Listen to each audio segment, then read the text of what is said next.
Bonjour à tous et bienvenue à True Fact. Hier, j'avais mis en ligne une vidéo sur le projet de lac mégantic, projet ferroviaire, où est-ce qu'en fait le but c'est de changer de place où passe le train à cause de toute la grosse catastrophe qui s'était passée il y a maintenant de ça 13 ans. Et je pensais comme plusieurs que c'était juste normal en fait de vouloir changer la trajectoire du train, mettre ça plus sécuritaire. La mairesse, elle est extrêmement contente que ce projet-là ait été accepté.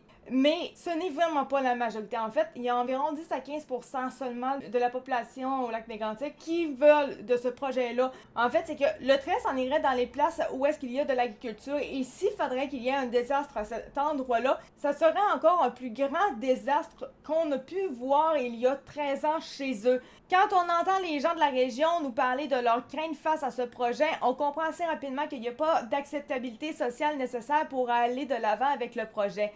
Le tracé actuel engendrerait des pertes importantes de milieux humides et de terres agricoles. Il pourrait mettre en péril la qualité de l'eau potable. Le gouvernement du Québec s'est engagé à payer 40% d'une facture pour l'instant estimée à près d'1 milliard de dollars, mais avant de financer un projet d'une telle envergure, il faut s'assurer qu'il y a de l'acceptabilité sociale et que ce ne sera pas un saccage environnemental. On demande au gouvernement du Québec de rendre sa part de financement conditionnel à un BAP qui serait favorable, explique la députée de Sherbrooke Christine Labrie, qui est aussi la responsable solidaire de la région de l'Estrie. Les résidents de 3 municipalités touchées se sont d'ailleurs majoritairement prononcés contre le projet actuel dans le cadre de sondages ou de référendums ayant eu lieu en 2022 et 2023. Citation, nous avons tenu un référendum en février 2023 et 92,5% de la population s'est prononcée contre le tracé actuel. Donc, c'est vraiment le tracé actuel qui est le problème. Le projet n'est pas le problème de changer le train de place.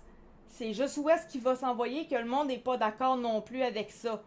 La Fédération de Lupin-Estrie ainsi que le syndicat des producteurs forestiers du sud du Québec estiment que l'opposition que suscite le projet de voie de contournement dans la population locale, les conséquences environnementales et les impacts futurs sur les activités agricoles et forestières justifient que le gouvernement provincial fasse preuve d'une plus grande prudence à l'égard de ce projet. En citation, nous estimons qu'il est temps de mettre fin à l'absurdité de ce projet et de revenir à une solution qui améliore la sécurité ferroviaire pour l'ensemble des citoyens de Lac-Mégantic, des environs et de l'ensemble des citoyens du pays. Il est encore possible d'éviter une autre catastrophe écologique, humaine et financière pour une population qui a assez souffert de la négligence des instances responsables de la sécurité et de son bien-être. Demande André Roy, président du syndicat des producteurs forestiers du sud du Québec. Moi, je sais pas trop, parce que là, c'est sûr que c'est en lien avec QS. QS qui sont très, très, très de gauche. Il y a environ 50% de gens qui sont d'accord avec ça, c'est juste qu'ils sont pas d'accord avec où est-ce que ça va être la nouvelle ligne. Mais il y en a 50% que les autres sont totalement contre parce qu'ils veulent juste pas que ça touche l'environnement. Mais c'est impossible de faire un projet qui va aucunement toucher l'environnement. C'est complètement impossible. L'organisme Au Secours, et quand on dit Au Secours, c'est pas Au Secours, je suis dans la merde, c'est plutôt de l'eau, carrément, secours. Au Secours déplore qu'un projet d'une telle ampleur soit exempté d'analyse, d'impact et de consultation publique, alors que les craintes et les conséquences sur les communautés locales sont bien réelles. En citation, ça dit « Une fois de plus, nous sommes confrontés à un projet d'envergure qui n'est soumis à aucune étude d'impact ni consultation publique. » Ce qui est problématique, on s'entend. Nous demandons à Québec d'aider les citoyens de la région de Mégantic à préserver leur eau en exigeant des consultations publiques sur ce projet. Ouais, mais ça veut pas dire qu'il va y avoir un problème avec l'eau, là. Ça veut absolument vraiment rien dire, là, quand même. Rendu, je suis un peu dans le brouillard avec ce que j'ai eu hier en commentaire. Une seule personne qui est quand même était assez agressive pour que j'ai été obligée de la bloquer parce qu'elle était vraiment intense. Et j'ai carrément enlevé les vidéos à cause de ça. Parce que j'avais vraiment l'impression de faire du mal à la communauté de Lac-Mégantic, alors que mon but c'était pas du tout ça. C'était juste informatif, là. Mais j'ai eu l'impression qu'il fallait que je fasse un changement dans ma vidéo. Donc voilà, c'est fait, je l'ai fait le changement. Maintenant, est-ce que je serais pour qu'eux autres aient le changement, le trajet?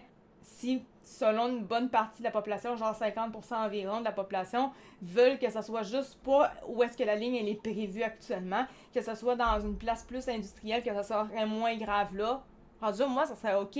Moi, si eux autres veulent ça, ça serait OK. Mais moi, je pense que c'est normal que d'éviter une catastrophe future, ça pourrait être bien, me semble. Mais en tout cas, je sais pas. Bref, écrivez-moi, puis s'il vous plaît, si vous m'écrivez, ça serait juste plaisant d'être respectueux.